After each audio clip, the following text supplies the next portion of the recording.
Le Seigneur soit avec vous. Évangile de Jésus-Christ selon saint Luc.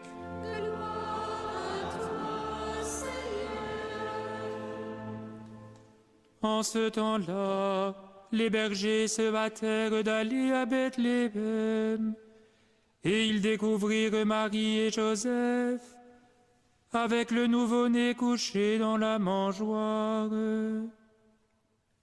Après avoir vu, ils racontèrent ce qui leur avait été annoncé au sujet de cet enfant. Et tous ceux qui entendirent s'étonnaient de ce que leur racontaient les bergers. Marie, cependant, retenait tous ces événements et les méditait dans son cœur. Les bergers repartirent, ils glorifiaient et louaient Dieu pour tout ce qu'ils avaient entendu et vu, selon ce qui leur avait été annoncé. Quand fut arrivé le 8e jour, celui de la circoncision, l'enfant reçut le nom de Jésus, le nom que l'ange lui avait donné avant sa conception. Acclamons la parole de Dieu. Louange à toi, Seigneur Jésus.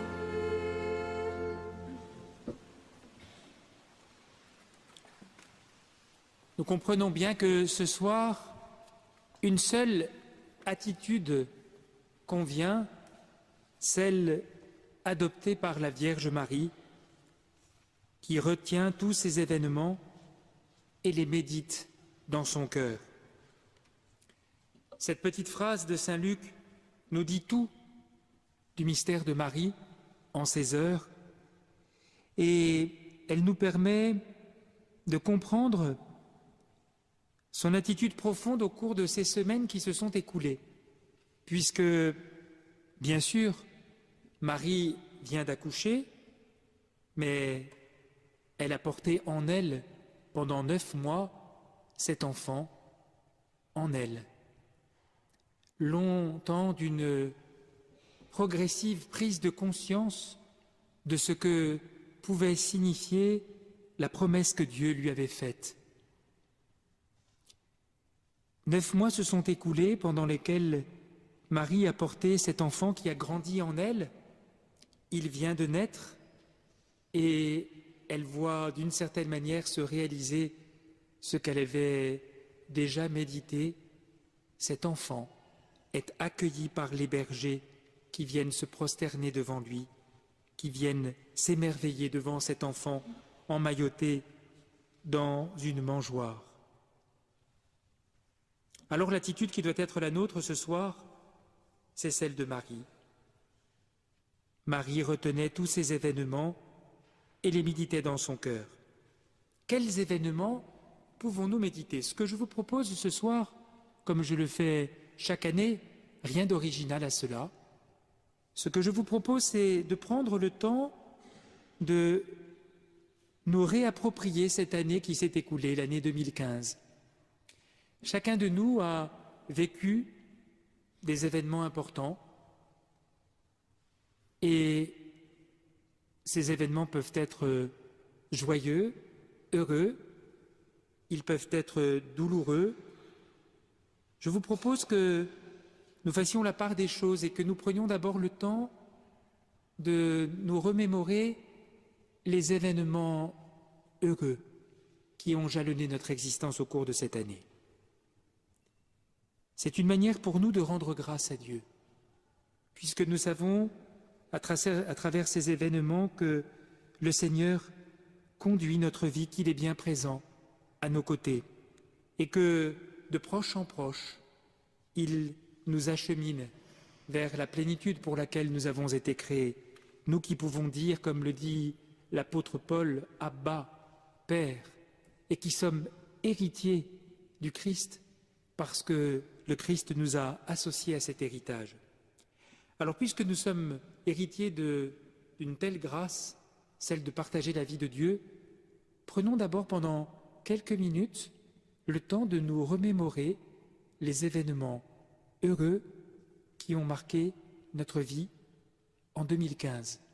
Ces événements peuvent être des événements personnels, peuvent être des événements qui ont touché l'histoire de ce monde, peuvent être des événements qui ont touché la vie de l'Église, la vie du monde. Chacun de nous peut librement dans son cœur maintenant, pendant quelques instants, se remémorer et rendre grâce.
Faire mémoire, relire dans la foi notre existence ne consiste pas à s'arrêter simplement aux événements heureux qui nous ont fait du bien, qui nous ont fait grandir dans l'amour de Dieu et l'amour des autres.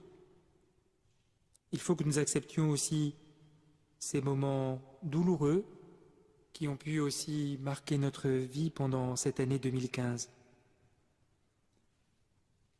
Bien sûr, je ne vais pas faire le commentaire de l'actualité, ce serait inutile. Simplement, nous savons bien que dans les événements que nous vivons, il y a ceux qui nous touchent personnellement, mais ceux qui touchent aussi nos frères, parfois proches. Et nous regardons ces événements dans la foi, c'est-à-dire en comprenant comment, à travers ombre et lumière, Dieu nous conduit, continue à veiller sur nous mystérieusement.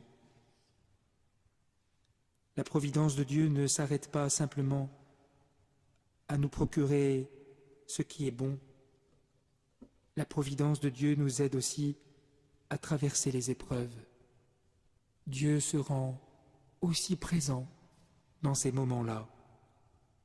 Et lorsque nous prenons le temps de les faire surgir dans notre mémoire, ce n'est pas bien sûr pour nous attrister une fois de plus, mais c'est pour demander à Dieu son aide, demander à Dieu sa lumière, peut-être même lui demander pardon si ces événements ont été causés par le péché de l'homme, le péché des autres, notre propre péché.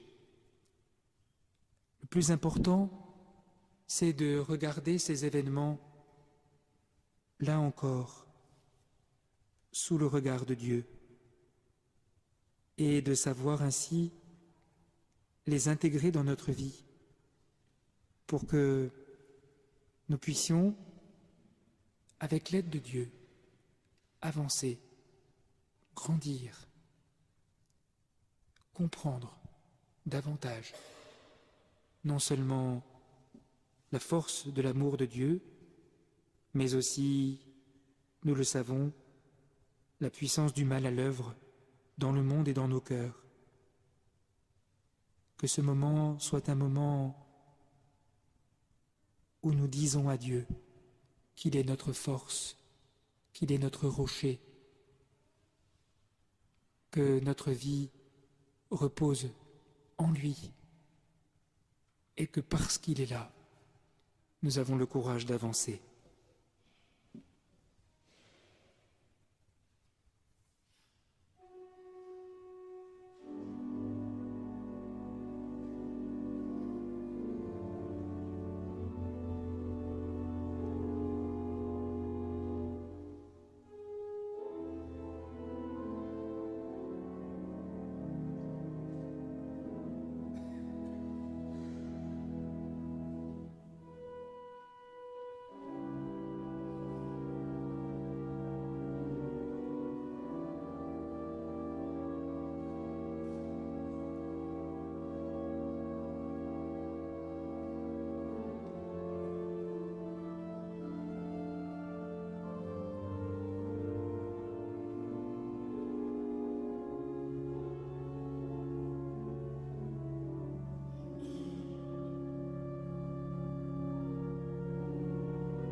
Le cœur du Père est riche en miséricorde et le pape François nous invite au cours de cette année 2016 qui va s'ouvrir dans quelques heures à vivre de cette miséricorde, à l'accueillir d'abord dans notre propre vie et puis à en être les messagers, à en être les ambassadeurs. Il nous invite à être miséricordieux comme le Père. Frères et sœurs, peut-être que ce programme donné par le pape François pour cette année 2016, même si c'est déjà un peu commencé en 2015, mais il est toujours temps de s'y mettre si cela n'est pas fait encore, ce programme est plein d'espérance.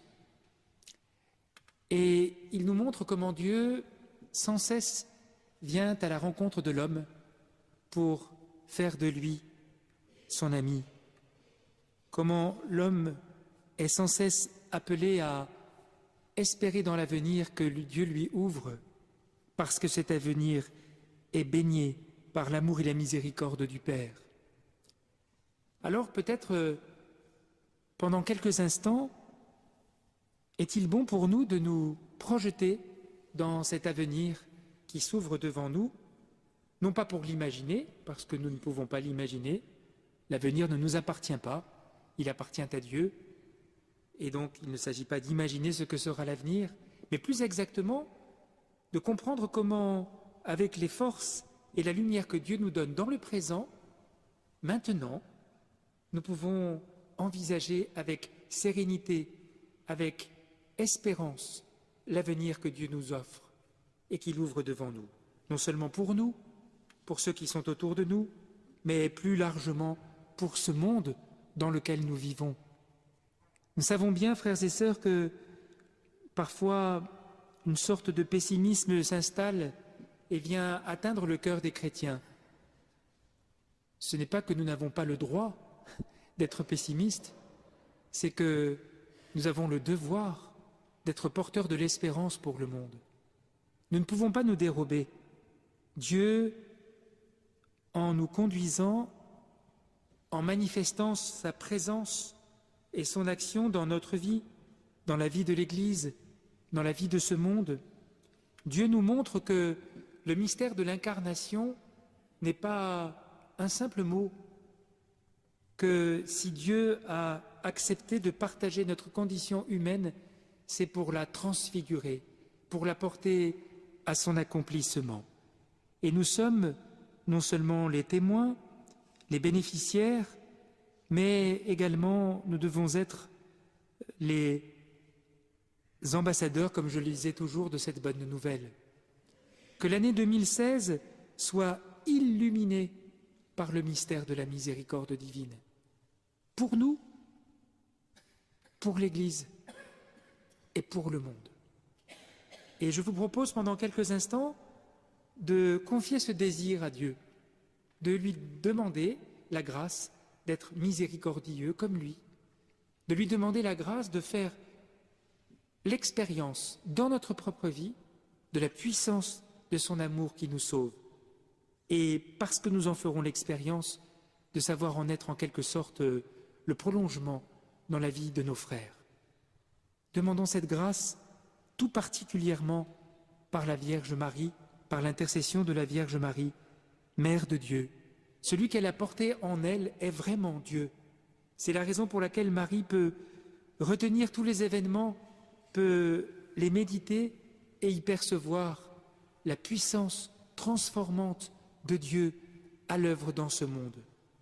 Que le doux regard de la Vierge Marie sur notre propre vie, sur la vie de ceux que nous aimons, sur la vie des hommes et des femmes qui habitent ce monde, nous aide à être témoins de la miséricorde.